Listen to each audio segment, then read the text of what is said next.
Welcome. मैं हूँ हिबा जावेद और आज हमारे साथ बहुत ही स्पेशल गेस्ट है। जी हाँ, हमारे साथ है अंशुल जैन सर, जो कि एक ट्रेडिंग एक्सपर्ट हैं और आपके काफ़ी फेवरेट हैं। आज हम इनसे काफ़ी कुछ सवाल पूछने वाले हैं जिनके बारे में मुझे खुद नॉलेज नहीं है। और सर, आपसे जनता भी वही सवाल पूछना चाह रही हूँ, उनके क्वेश्चंस मैं लेके बैठी हूँ जो कि बहुत ज़्यादा कमेंट बॉक्स में आते हैं। तो सवाल शुरू करते हैं। और सबसे पहले मैं पूछूंगी यही आपसे कि क्या ट्रेडिंग स्टार्ट करने के लिए आपको कोई क्वालिफिकेशन या कोई डिग्री किसी चीज़ की ज़रूरत है? देखिए, ट्रेडिंग इकलौता धंधा है जहाँ पे आपको किसी भी तरह की क्वालिफिकेशन की ज़रूरत नहीं होती है। इसका ये मतलब नहीं है कि आपको पढ़ाई नहीं करनी पड़ेगी या बिल्कुल। सीखना नहीं पड़ेगा। बट कोई फॉर्मल एजुकेशन या इस टाइप की ज़रूरत नहीं है। बेसिक कंप्यूटर की नॉलेज आती है, थोड़ा-सा कॉमन सेंस है तो चार्टिंग आपको समझ में आती है, तो आप आराम से कर सकते हैं। फॉर्मल एजुकेशन कोई ज़रूरत नहीं है, बट कॉमन सेंस और थोड़ा प्रैक्टिस और पेशेंस, ये 3 मेन क्वालिफिकेशन है जो आपके पास होनी चाहिए। आप ट्रेडर बन सकते हैं। अच्छा, आपने बात करी चार्ट की। कई क्वेश्चंस मैंने देखे हमारे कमेंट बॉक्स में आते हैं कि क्या आप चार्ट कहाँ से देखते हैं? मतलब एक जो मान लीजिए मैं हूँ, मुझे कोई नॉलेज नहीं है और मुझे चार्ट्स देखने हैं। आप जैसे शो पे आके चार्ट फटाफट ऐसे देखते हैं और बताते हैं। तो उसका क्या रूल है? मतलब कहाँ से आप देखते हैं? एक नॉर्मल बंदा जिसको कुछ नॉलेज नहीं है, वो कहाँ से देखना स्टार्ट करे चार्ट? देखिए, लक्ष्मीशी में जैसे हमारा ऐप है, इसमें अगर आप लॉगिन करते हैं तो हमने चार्ट्स फ्री में दिए हुए हैं, तो ओके। उसमें से आप चार्ट्स देख सकते हैं। ट्रेडिंग व्यू की वेबसाइट पे अगर आप जाएंगे तो वहाँ पे भी चार्ट्स आपको फ्री में अवेलेबल हो जाएंगे। बट अगर आपको प्रोफेशनली करना है तो देखिए, जितने भी फ्री हैं उनमें लिमिटेशंस होती हैं, बट अगर ओके। आपको प्रोफेशनली करना है तो ट्रेडिंग व्यू का पेड प्लान भी बहुत कोई महंगा नहीं है। हम्म। बट थोड़ा सा अगर प्रोफेशनली आपको करना है तो आपके पास एक पेड प्लान ठीक ठाक होना चाहिए, ताकि मल्टीपल टाइम फ्रेम्स आप देख सके। जैसे आप सवाल पूछते हैं लाइव शो में, तो एक जनरली गलती क्या करते हैं लोग, एक सिंगल टाइम फ्रेम पे सीमित रह जाते हैं। कई बार ऐसा होता है कि चार्ट डेली टाइम फ्रेम पे आपको तेज दिख रहा है, लेकिन वो वीकली पे रेजिस्टेंस पे खड़ा है। तो जब तक आप मल्टी टाइम फ्रेम एनालिसिस नहीं करते हैं कि मंथली, वीकली, डेली और इंट्राडे, चारों टाइम फ्रेम एक साथ आप नहीं देख रहे हैं, वो इन सिंक आप मार्केट के साथ नहीं है, तो एक सिंगल टाइम फ्रेम आपको हमेशा धोखे में रखेगा। एक से दूसरे, दूसरे को तीसरे से जब तक आप कंफर्म नहीं करेंगे, तब तक दिक्कत रहेगी। तो पेड प्लान में आप मल्टीपल टाइम फ्रेम एक साथ देख सकते हैं। इसलिए थोड़ा-सा अगर पेड प्लान की तरफ जाएँगे, बट बिगिनर्स के लिए फ्री जितने रिसोर्सेज अवेलेबल हैं, ट्रेडिंग ओके। व्यू हो गया, चार्टिंग हो गया, ये सारी चीज़ें अगर आप एक्सेस करते हैं, तो भी आप एटलीस्ट शुरुआत तो कर ही सकते हैं।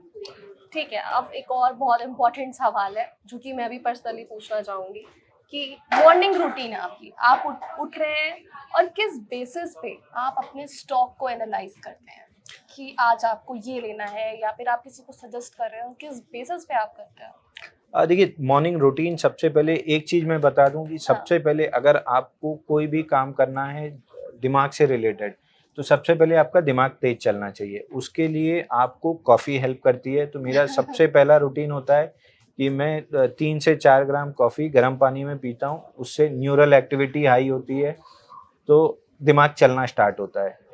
अब उसके बाद आपका एक काम होता है कि एक अपनी वॉच लिस्ट बनाइए। उस वॉच लिस्ट में से सारे स्टॉक्स मैन्युअली देखिए। ओके। सबसे बड़ी गलती लोग करते हैं स्कैनर के पीछे जाने में। हुँ। स्कैनर आपको एक छोटी वॉच लिस्ट ज़रूर दे देगा, बट उसके कैरेक्टरिस्टिक्स आप जब तक मैन्युअली नहीं करेंगे, आप समझ नहीं पाएँगे उस चीज़ ओके। को। तो हमेशा चीज़ें मैन्युअली कीजिए। आप ट्रेडर हैं तो अपनी ट्रेडिंग स्टाइल के हिसाब से वॉच लिस्ट बनाइए। हुँ। इन्वेस्टर हैं तो वीकली चार्ट्स पे अपनी वॉच लिस्ट बनाइए। बट जिस भी पैटर्न को आप फॉलो कर रहे हैं, हुँ। उसकी वॉच लिस्ट बनाइए। और सुबह सबसे पहला काम ऊपर से नीचे सबको एक बार मैन्युअली देखना है, ओके। और देखते समय ये ध्यान रखना है कि सिंगल टाइम फ्रेम पे कभी नहीं देखना है। हुँ। उसके तीनों कम से कम डेली, वीकली, मंथली आपके सामने होना चाहिए, भले इंट्राडे हो ना हो। हुँ। आप इंट्राडे ट्रेडर हो या आप स्विंग ट्रेडर हो, मेन टाइम फ्रेम आपके डेली, वीकली, मंथली, उस पे तीनों टाइम फ्रेम पे आपको सारे स्टॉक्स एक बार देखना पड़ेगा। अच्छा, आपने ट्रेडिंग की बात करी। हमारे व्यूअर्स जो हैं, जो बेसिक स्टार्ट करना चाह रहे हैं, उन्हें एक बार ट्रेडिंग के बारे में बता दिए कि वो अपना बेसिक स्टार्ट कैसे कर सकते हैं? कोई कदम रखना चाह रहे हैं, मान लीजिए मैं ही हूँ, मुझे कोई नॉलेज नहीं है ट्रेडिंग की और मैं अपना कदम रखने जा रही हूँ ट्रेडिंग में, तो क्या स्टेप्स हैं जो कि मुझे पहले से ध्यान में रखने चाहिए? और एक जो भी ट्रेडर है, उसको वो चीज़ तो एंड तक ही लेके जानी चाहिए, डेली बेसिस पे अप्लाई करना चाहिए? देखिए, ट्रेडिंग में सबसे बेसिक रिक्वायरमेंट जो होती है, लोगों को लगता है कि आपके पास एक स्ट्रैटेजी होनी चाहिए, हुँ। आपके पास नॉलेज होना चाहिए, महँगे-महँगे सॉफ्टवेयर्स होना चाहिए। जबकि ट्रेडिंग में आपकी बेसिक दो ही रिक्वायरमेंट होती है, पहला है कॉमन सेंस, दूसरा है रिस्क मैनेजमेंट। आप रिस्क मैनेजमेंट अगर सही रखते हैं तो स्ट्रैटेजी आपकी 19-20 भी हो जाएगी तो कोई दिक्कत नहीं होगा, आप प्रॉफिटेबल रहेंगे। तो स्ट्रैटेजी से पैसा नहीं बनता है, पैसा बनता है रिस्क मैनेजमेंट से। तो ट्रेडर को हमेशा ये समझना चाहिए कि जब आप शुरुआत कर रहे हैं तो आपका उद्देश्य पैसा कमाना नहीं, पैसा बचाना होना चाहिए। 4-6 महीना अगर आप अपना पैसा बचा के मार्केट में सर्वाइव कर लेते हैं, तो फिर आपके लिए ट्रेडिंग आसान हो जाएगी, क्योंकि इस बीच में जितनी गलतियाँ आप कर सकते हैं, आप कर लेंगे। और अगर कैपिटल बची रह गई, तो इतनी गलतियाँ आप कर चुके हैं कि आपको समझ में आ जाएगा कि अब ये गलती नहीं करना है। उसके बाद फिर स्ट्रैटेजी काम आना स्टार्ट करती है। तो ट्रेडर को सबसे पहले साइकोलॉजी पे काम करना चाहिए अपनी, और रिस्क मैनेजमेंट पे। जब ये 2 चीज़ आपकी सही होने लगे, तब फिर स्ट्रैटेजी पे आपका फोकस आना चाहिए। ओके, इन्वेस्टिंग और ट्रेडिंग, इन दोनों का क्या सबसे बड़ा डिफरेंस है जो कि कई लोग समझ नहीं पाते हैं? देखिए, ट्रेडिंग आपके लिए इनकम जनरेट करती है। अगर मैं फुल टाइम ट्रेडर हूँ तो Okay. ट्रेडिंग मेरे लिए इनकम जनरेट करती है, जिससे मैं अपने मंथली बिल्स पे करता हूँ। इन्वेस्टमेंट मेरे लिए वेल्थ क्रिएट करती है पैसिव तरीके से। मतलब मैं सो रहा हूँ, घूमने गया हूँ, कहीं अपना एंजॉय कर रहा हूँ, लेकिन वो पैसा काम पे लगा हुआ है और वो वेल्थ बना रहा है। जैसे म्यूचुअल फंड हो गया, मैं कुछ भी कर रहा हूँ, वो पैसिवली मेरी वेल्थ को ग्रो कर रहा है। तो इन्वेस्टमेंट हमेशा म्यूचुअल फंड्स में करना चाहिए, एसआईपी के थ्रू करना चाहिए। ट्रेडिंग आप इनकम के लिए आते हैं कि आपने एक सेट अपना कैपिटल रख लिया और इस कैपिटल पे जो रिटर्न जनरेट होगा वो मेरा रेगुलर इनकम रहेगा। और इसके आपको प्राइम एग्जांपल 2 मिलेंगे, एक राकेश झुनझुनवाला, एक राधा कृष्ण दमानी, जो ट्रेडिंग से अपनी इनकम और खर्चे चलाते थे और इन्वेस्टमेंट उनने ऐसी की जो वेल्थ क्रिएट कर ले गए। तो जो 50,000 करोड़ या 60,000 करोड़ आप उनकी संपत्ति देखते हैं, वो ट्रेडिंग से नहीं बनी है, वो इन्वेस्टमेंट से बनी है। Okay. बट उस इन्वेस्टमेंट को करने के लिए जो पैसा आया था वो ट्रेडिंग से आया था। तो आपको ट्रेडिंग और इन्वेस्टमेंट दोनों साथ में करना चाहिए। ये एक दूसरे के साथ चलते हैं, ये अलग अलग नहीं चलते हैं। ये ट्रेन की 2 पटरी हैं जो साथ में रहेंगी तो ही ट्रेन दौड़ेगी। अलग अलग कर देंगे तो ट्रेन का एक्सीडेंट हो जाएगा। अच्छा, एक आजकल एआई बहुत चल रहा है और काफ़ी लोग एआई से भी आजकल ट्रेडिंग के चीज़ें पूछ रहे हैं। आपको क्या लगता है, क्या आपने कभी एआई यूज़ किया, या आपको क्या लगता है कि एआई हमें कुछ रास्ता दिखा सकता है इन चीज़ों में? क्योंकि मेरा भी ये क्वेश्चन है। देखिए, एआई का मैं बहुत बड़ा समर्थक हूँ। मेरे पास चैट जीपीटी का पेड प्लान है, मेरे पास ग्रॉक का पेड Okay. प्लान है।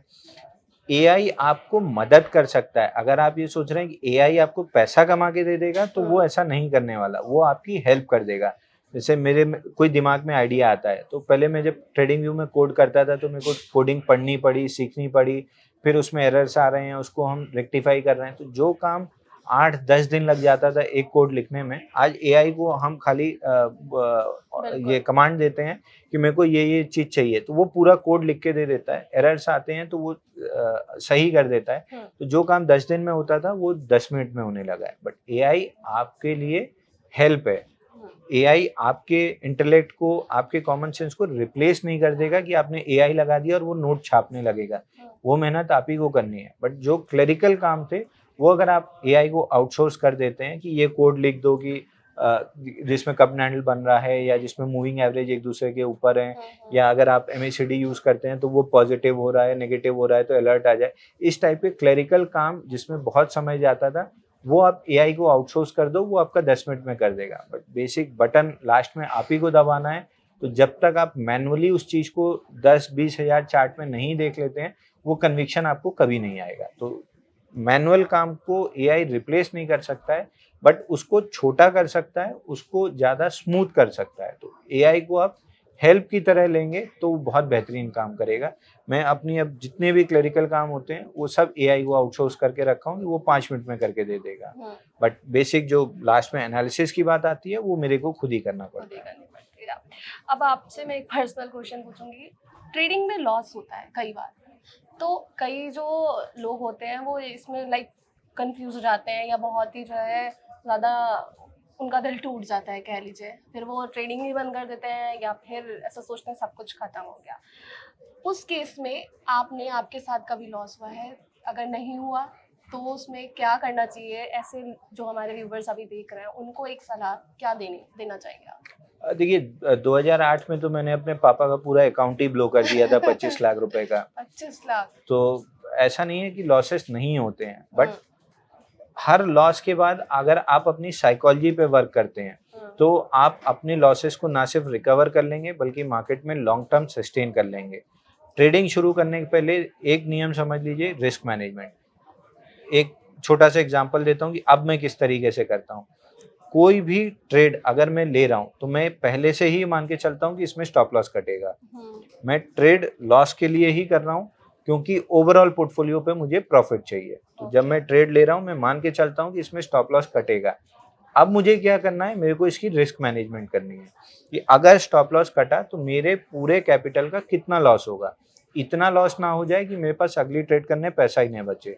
तो 1% का हम रूल लेके बैठे हैं, अगर स्टॉप लॉस कटा तो 1% मेरी कैपिटल का लॉस होगा। तो इस तरीके से मैं 100 ट्रेड तक जिंदा रहूंगा। हम्म, टारगेट मेरा होता है कि अगर 1 रुपए मैंने रिस्क पे डाला है तो कम से कम 2 से 3 रुपए में प्रॉफिट कमाऊं। इससे क्या होगा, आप अगर 35-40% भी सही है, मान लीजिए आपने हर ट्रेड पे 1 रुपए रिस्क लिया, 60% आप गलत थे, 40% आप सही थे, ओके। तो 60 सौदे में 60 रुपए का लॉस हुआ। और 1:3 के रिस्क रिवॉर्ड से अगर प्रॉफिट ली तो 40 ट्रेड पे 120 रुपए मिला। तो नेट 120 प्रॉफिट, 60 रुपए लॉस काटने के बाद 60 रुपए आप प्रॉफिटेबल हैं। 40% सही, 60% गलत होने के बाद भी। तो स्टॉप लॉस को लॉस की तरह ना लेके पहले उसको आप सही तरीके से लीजिए कि this is my cost of doing business, कि मैं एक धंधे में आया हूँ, उसकी एक कीमत, एक कॉस्ट है। जैसे आप ऑफिस चला रहे हैं तो आप रेंट पे करते हैं, this is cost of doing business. तो स्टॉप लॉस को आप कॉस्ट ऑफ डूइंग बिजनेस समझेंगे तो आपको बुक करने में कोई बहुत ज़्यादा दिक्कत नहीं होगी। तो पहले पोजीशन साइज सही रखिए कि अगर स्टॉप लॉस कट रहा है तो इतनी ही पोजीशन मेरे पास रहे कि मेरा लॉस 1% ऑफ द कैपिटल से ज़्यादा ना हो। और जब प्रॉफिट हो रही है तो रिस्क के कम से कम दुगना या तिगना प्रॉफिट हो, ताकि 40-50% भी अगर हम सही हैं तो हम बड़ा पैसा कमा लें। आपने 25 लाख खो दिया। क्या फिर उसके बाद आपके अपने फादर से क्या हुआ कुछ? नहीं, मेरे फादर एक चीज़ बोलते हैं कि गलती करो, एक बार करो, पूरे मन से करो और जितनी बड़ी कर सकते हो उतनी बड़ी कर लो। दोबारा गलती नहीं होनी चाहिए। तो एक बार गलती हुई, पूरे मन से हुई, बहुत बड़ी हुई, दोबारा उसके बाद आज तक नहीं हुई। वहाँ से रिस्क मैनेजमेंट सीखा और रिस्क मैनेजमेंट ने ही आज तक सर्वाइव कराया है। हमने उसके बाद 2011-12 का फेज़ देखा, 2014 के बाद तेज़ी देखी, बीच में जब नोटबंदी आई तो मार्केट में थोड़ा-सा करेक्शन आया। 2020 में कोविड आया, उसके बाद भी 2021-22 में मिड कैप स्मॉल कैप में लंबा करेक्शन चला। अभी पिछले जुलाई जब इंटरिम बजट आया था उसके बाद से पीएसयूज में 50% की गिरावट आई।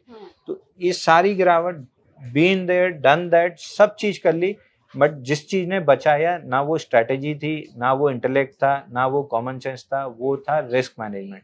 तो ट्रेडर के लिए रिस्क मैनेजमेंट भगवान होना चाहिए। ये आपकी कैपिटल बचाए रखेगा और अगर कैपिटल बची है तो आप धीरे धीरे करके पैसा कमा ही लेंगे। तो जो भी व्यूअर्स इस टाइम देख रहे हैं, एक बात याद रखिएगा कि अगर आप रिस्क ले रहे हैं या फिर कोई लॉस भी हो जाता है तो कोई नहीं आपके लिए एक सबक ही होगा। आप जाते जाते एक सवाल मैं लास्ट पूछना चाहूँगी अंशुल जी आपसे। ये सवाल है कि कोई भी जो नया बंदा अभी मार्केट में कदम रख रहा है ट्रेडिंग की, क्या कोई ऐप या कोई वेबसाइट या फिर कोई यूट्यूब चैनल जो कि आपको स्टेप बाय स्टेप गाइड कर सकता है?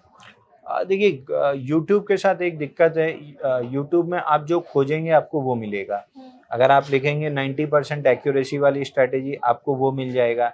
आप बेस्ट इंडिकेटर खोजेंगे तो उसके आपको वीडियोस मिल जाएंगे। तो it is in short garbage in garbage out. अगर आप गार्बेज खोजेंगे तो आपको गार्बेज ही मिलेगा। तो स्पेसिफिकली नहीं है, लेकिन मैं दो नाम आपको रिकमेंड कर देता हूँ। एक मार्क मिनाविनी को पढ़िए, बुक्स पढ़ेंगे तो ज़्यादा नॉलेज मिलेगी, वीडियोस से थोड़ा सा कम मिलता है, क्योंकि वीडियो देखते समय कंसंट्रेशन नहीं रहता है, तो वो वीडियो आगे निकल गया, हमारा थोड़ा ध्यान इधर उधर है।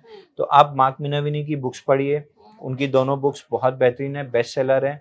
दूसरा विलियम ओनील की बुक है how to make money in stocks.